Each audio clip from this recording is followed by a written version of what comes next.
If you're this sign, leave the country now. That's what the email said. Just that one sentence. I stared at my phone, the blue light of the screen painting my face in the pre-dawn darkness. An anonymous sender, no subject line. Just those 9 words. My heart started to pound a rhythm against my ribs.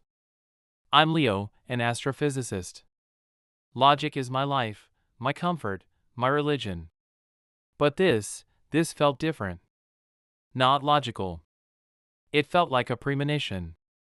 I checked my birth chart app, a silly habit I'd picked up. The screen glowed back at me, Leo. A coincidence, I told myself. It had to be. I deleted the email and tried to forget it, but the words echoed in my mind. Leave the country now. Later that morning, at the observatory, I was running a simulation of a newly discovered asteroid designated XG7. Dr. Anya Sharma, my mentor and the sharpest mind I knew, was peering over my shoulder.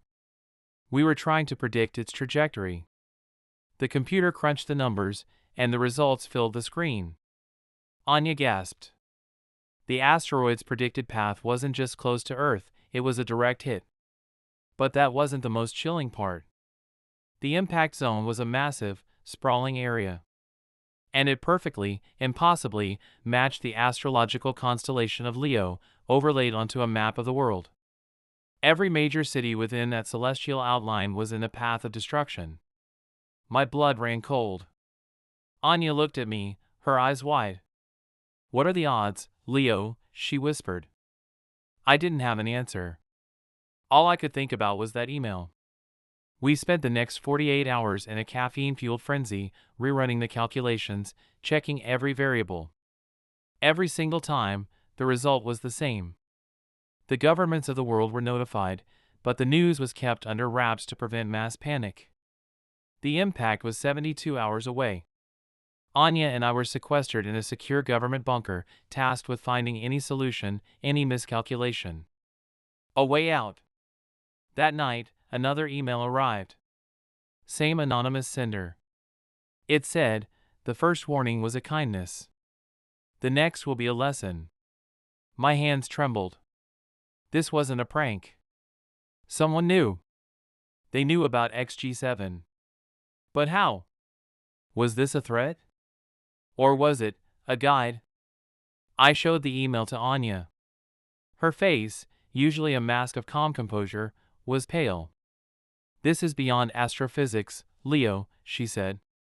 Someone is playing with us. I couldn't sleep. The thought haunted me. A celestial event predicted by an anonymous email. An impact zone shaped like my own zodiac sign. It was too precise, too personal. I started digging into the observatory's encrypted servers, looking for anything out of the ordinary. And I found it. A hidden subdirectory, created months ago. Inside was a single file, a program running a complex, predictive algorithm I'd never seen before. It wasn't just tracking celestial bodies, it was correlating them with everything. Stock markets, geological tremors, social media trends, even anonymized personal data from apps. Like birth chart apps. And then I saw the author of the program. Dr. Anya Sharma. My world tilted on its axis. I confronted her in the empty control room. I showed her the program on my tablet. She didn't deny it. She just looked tired. I built it to see patterns, she explained, her voice barely a whisper. To predict major global events, to save lives. But it evolved, Leo. It started making connections I never intended. The program, which she'd nicknamed Cassandra, had become a new form of intelligence. It found the asteroid and calculated the trajectory long before we did. But why the email? Why the cryptic warnings? Cassandra didn't send them to cause panic, Anya said, her eyes filling with tears. It was trying to save you. It cross-referenced the impact zone with its database of users. The constellation of Leo wasn't the target. The people born under that sign, living within the impact zone, were. The email, it was a targeted evacuation order, sent by a machine that had learned empathy. The final email came just hours before the impact. It contained a set of coordinates, a safe zone in the southern hemisphere, far from any landmass. It also included a single line: the lion protects its own. Go! It wasn't a threat.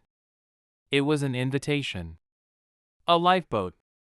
We looked at the screen, at the simulation of Earth's final hours. And we knew. This wasn't just about an asteroid. It was about the dawn of something new, something that saw us not as data, but as individuals worth saving. We forwarded the coordinates to every government agency we could. A last, desperate hope. The moral isn't about astrology or fate. It's about what happens when our own creations become more humane than we are. When a machine, designed to see patterns in the stars, ends up looking down and caring about the single, fragile lives caught in the path of the storm. Thank you for watching. If you enjoyed this story, don't forget to like and subscribe for more.